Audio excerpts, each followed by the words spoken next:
I decided to look back at my childhood tapes. What I thought was my birthday was my parents sacrificing me to the devil. All the memories of our childhood were kept on VHS tapes. Tapes that we hadn't watched in almost 2 decades because, well, who still owns a VHS player? My mom kept them inside a box in our basement, labeled 1993 to 1999 of tapes. I had no idea what the A meant until I found the others. I got lost in the attic, looking through all kinds of stuff until I stumbled upon the box that looked just like the first one I found. Except this one was hidden under a pile of old jackets. 1993 to 1999 B tapes. At that point, I obviously had no idea what the difference between them was, and my parents weren't home so I couldn't ask them. They'd gone on a cruise. I'd let myself in with the key I'd kept after moving out, so I brought both of them to my car. It took a week after I could pick up both boxes and a USB stick with all the videos from the shop. I watched the first few, the ones in which I wasn't even born yet, just to check if everything worked fine. Then I put the stick into an envelope with a card, so our family could watch them together after Luke's birthday and after my parents got back. 2 days after the party, my brother called me. He didn't tell me what was going on but commanded me to come over to his house as soon as possible. I'd never heard my brother sound more disturbed. What the actual hell, Max? I was confused why my brother was angry at me. I watched that VHS with my daughter. You think that's appropriate for a 2-year-old? Can you at least let me inside before you start harassing me? I have no idea what you're talking about. He moved to the side. Their living room was a mess, with toys, clothes, and crumbles everywhere. It had been like that ever since they got Ellie. It made me like my niece even more, bringing a bit of chaos into my brother's sleek life. Max, be honest. Why did you make those videos? How did you even? Huh? I moved a stuffed elephant from the sofa and sat down. I brought our old VHS tapes to a place and I told you when I gave it to you? I thought you'd like to see them. Luke frowned. You look like you have no idea what I'm talking about. He got his laptop and sat down next to me. He opened a folder with 2 video files labeled Tapes A and Tapes B. Did you watch them? He asked me. A few of the first ones. The A ones? I nodded. Without saying anything else, he opened file B. A video started playing. The date at the bottom said November 1994 with the description park time. It started off with a dark screen, I thought at first. But as it turned out it was just night. The quality wasn't great but you could tell there were trees and you could hear the occasional howl of an owl. There is a similar video in the A ones. It's me, I just learned how to walk and we're in the park, having a picnic. During daytime. So what is this? I asked. Wait. Suddenly there was light. Somebody had lit a torch and shoved it into the ground. You couldn't tell who the person was because they only showed the back and it was still too dark. More torches followed, arranged in a circle. When it was done, someone came with a child that looked a lot like Luke when he was little and placed the baby in the middle of the circle. Even with the light, it still looked strange and blurry. There were voices but I couldn't make out what they were saying. What the hell? I whispered. I was speechless. And sick. Watching these hurt my insides and I can't explain how or why. It felt as if it was too unnatural for us to comprehend, a sort of filter that lay over it, the sounds. I wanted it to stop but at the same time, I was too curious. Luke looked at me with a concerned look on his face. I'm gonna fast forward to one with you in it. June 1997 birthday. This one was during the daytime in our garden, but things looked slightly different again. Colors were much brighter, almost neon. 2 boys appeared in the frame, probably Luke and me. It must have been my 3rd birthday, so Luke was 5. We were dressed in purple striped shirts and pants but could only see our backs. We were running towards something that looked like a small bouncy castle, one that I don't remember ever having. We disappeared inside of it and the camera zoomed out further and further. And then all you could hear were loud screams but they didn't sound like they were coming from children.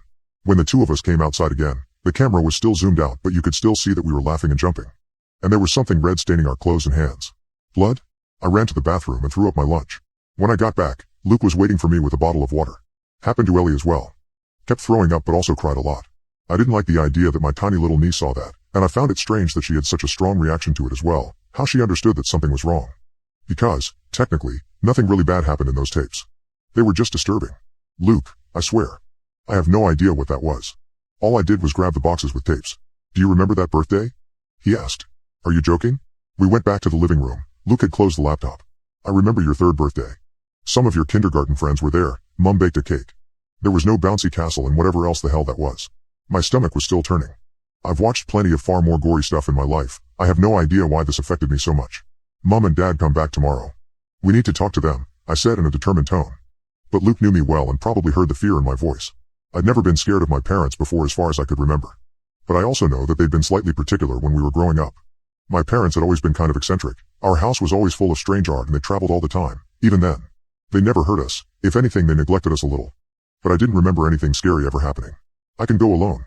Look, Mom and Dad are a bit weird. It's probably some very strange art project of theirs. But either way, I want to know what's up with that, Luke said. No, I'll come too. Maybe they'll be angry that we found them.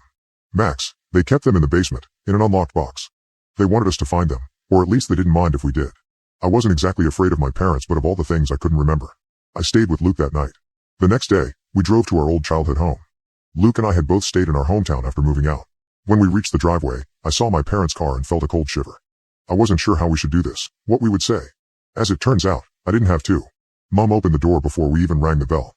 "Max, Lukey, how sweet of you to stop by." She came closer to hug us, but Luke gently pushed her away. "Where's Dad? The four of us need to talk." Before my mom could answer, he marched to the living room where my dad was reading a book. "What the hell are the beat tapes?" My parents exchanged a glance. They didn't even try to act like they had no idea. "Sit down, both of you.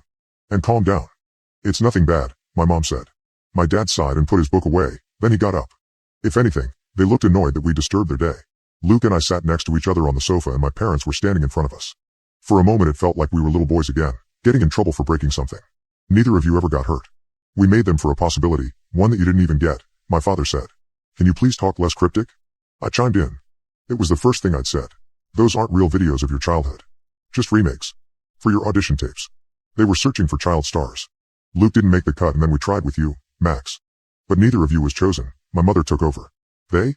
Who are they? And chosen for what, a movie?" Luke asked. My parents exchanged another glance. "Something like that. The filmmakers were looking for extraordinary children with specific instructions on how to show their personalities. The children that were chosen became part of this fantastic kids show. But neither of you were." Now Luke and I exchanged a look. I had all those questions.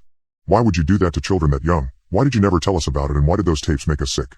But the atmosphere shifted after my parents explained it to us. Mom went to the kitchen and started cooking. Dad was blabbering about their trip. They acted like what he had seen was totally normal. That was the scariest part. How normal they thought those tapes were when they could even make a 2-year-old sick. I felt like I didn't even know my own parents, and I felt strangely out of place. Meanwhile, Luke looked like he would explode any second. Finally, he shot me a look and walked outside. I followed and we drove off without saying another word to my parents. At first, neither of us were speaking. I suppose, we both didn't know how to deal with the situation. After a while, Luke parked next to a McDonald's. I thought he was just getting some food, but instead, he turned to me with a serious look. "There's something you don't know. When you were sleeping last night, I watched a few more of the tapes. I mean, they made me feel terrible, but I had to know if anything, really bad happened." I swallowed and Luke took a deep breath. Then he shook his head. "There was nothing like that.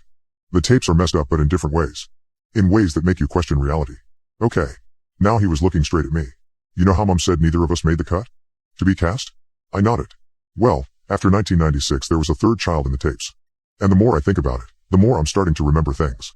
I know it sounds insane, but I'm wondering if we had another sibling that we forgot."